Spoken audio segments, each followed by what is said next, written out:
কখনো কি এমন হয়েছে হঠাৎ করে বুকের ভেতর ধুকফুক শব্দটা খুব জোরে শুনতে পাচ্ছেন?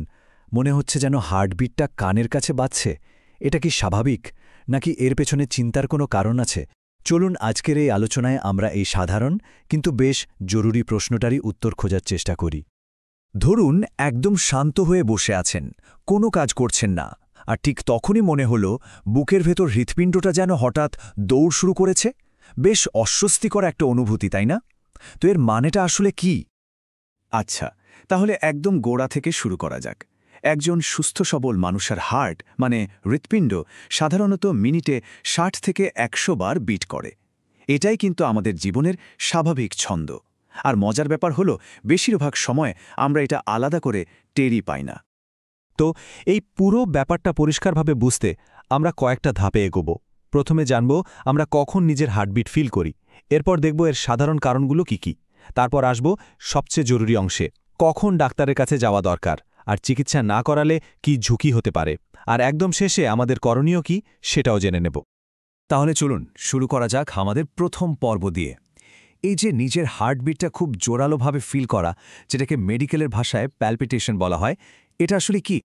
দেখুন, আমাদের হার্ট তো আসলে ২৪ ঘন্টাই চলছে, তাই না?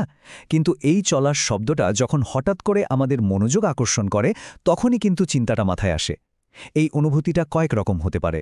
যেমন মনে হতে পারে হার্টটা খুব খুব দ্রুত চলছে, আবার কখনো মনে হতে পারে আরে গতিটা যেন একদমই কমে গেছে। এমনকি অনেকের কাছে মনে হয় হৃৎপিণ্ডের ছন্দটাই যেন কেমন এলোমেলো হয়ে গেছে। এখন প্রশ্ন হলো, আচ্ছা কেন এমনটা হয়? চলুন এর কিছু খুব সাধারণ আমাদের দৈনন্দিন জীবনের কিছু কারণ জেনে নিই। এগুলো জানলে হয়তো অনেকটাই স্বস্তি মিলবে। আমাদের মনের অবস্থার সাথে কিন্তু হার্টবিটের একটা গভীর কানেকশন আছে।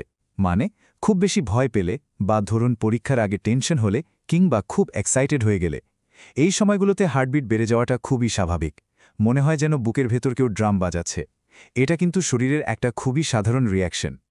কি খাওয়া হচ্ছে বা পান করা হচ্ছে সেটারও কিন্তু একটা বড় প্রভাব আছে।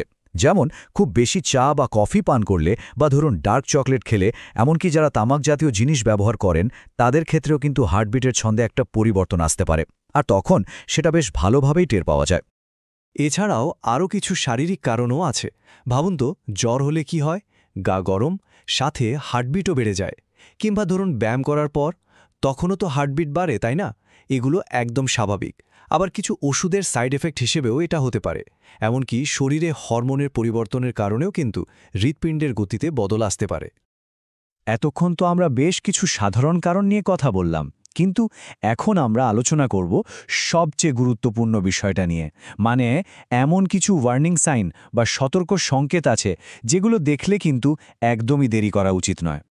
দেখুন, মূল কথাটা হলো মাঝে সাঝে যদি হার্টবিটের ছন্দে একটু আধটু পরিবর্তন হয়, তাহলেই ভয় পাওয়ার কিছু নেই।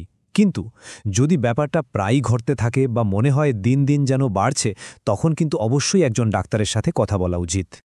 প্যালপিটেশনের সাথে যদি আরও কিছু লক্ষণ দেখা দেয়, তাহলে কিন্তু বিষয়টা গুরুতর। যেমন হঠাৎ করে অজ্ঞান হয়ে যাওয়া, বা মনে হচ্ছে যেন এক্ষুনি জ্ঞান হারাবেন, অতিরিক্ত মাথা ঘুরছে, কিংবা ধরুন বুকে ব্যথা বা একটা অস্বস্তিকর চাপ অনুভব করছেন, আর সাথে শ্বাস নিতেও কষ্ট হচ্ছে। এই লক্ষণগুলো থাকলে এক মুহূর্ত দেরি না করে ডাক্তারের কাছে যেতে হবে। এগুলো হলো রেড ফ্ল্যাগ, যা কখনোই এড়িয়ে যাওয়া উচিত নয়। এখন মনে প্রশ্ন আসতেই পারে যে এই গুরুতর লক্ষণগুলো যদি কেউ এড়িয়ে যায় তাহলে কি হতে পারে। চলুন এই উপসর্গগুলো উপেক্ষা করার বিপদগুলো কি কি সেটা একটু দেখে নেওয়া যাক। ব্যাপারটা এমন যে এই প্যালপিটেশন যদি শরীরের ভেতরের অন্য কোনো রোগের লক্ষণ হয়, আর সেটার যদি ঠিকমতো চিকিৎসা না করা হয়, তাহলে কিন্তু আসল রোগটা দিন দিন আরও জটিল হয়ে উঠবে, আর তার ফলে স্বাভাবিক জীবনযাপন করাটাই কঠিন হয়ে যেতে পারে। একটা উদাহরণ দিই, অ্যাট্রিয়াল ফিব্রিলেশন নামে হার্টের একটা অসুখ আছে। এটাতে হয় কি, হার্টের ছন্দটা একদম এলোমেলো আর অনিয়মিত হয়ে যায়, আর এটাও কিন্তু প্যালপিটেশন হিসেবেই অনুভূত হয়।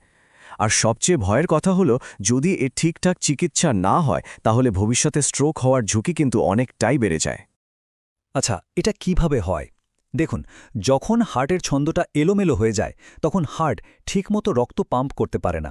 ফলে হার্টের ভেতরেই রক্ত জমাট বেঁধে ছোট ছোট ক্লট তৈরি হতে পারে। আর এই ক্লট যদি কোনোভাবে ব্রেনে পৌঁছে যায়, তখনই কিন্তু স্ট্রোক হয়। ব্যাপারটা খুবই বিপজ্জনক। আর সবচেয়ে খারাপ যা হতে পারে তা হল চিকিৎসা না করালে ধীরে ধীরে হার্টের কাজ করার ক্ষমতাটাই কমে আসতে পারে। এমনকি হঠাৎ করে হার্ট পুরোপুরি বন্ধ হয়ে যাওয়ার মতো ঘটনাও ঘটতে পারে, যেটাকে আমরা কার্ডিয়াক অ্যারেস্ট বলি। এটা একটা জীবন-মরণ পরিস্থিতি।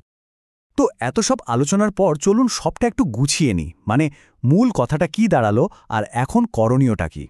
আসুন একটা সহজ সারসংক্ষেপ দেখে নিই, যা সঠিক সিদ্ধান্ত নিতে সাহায্য করবে।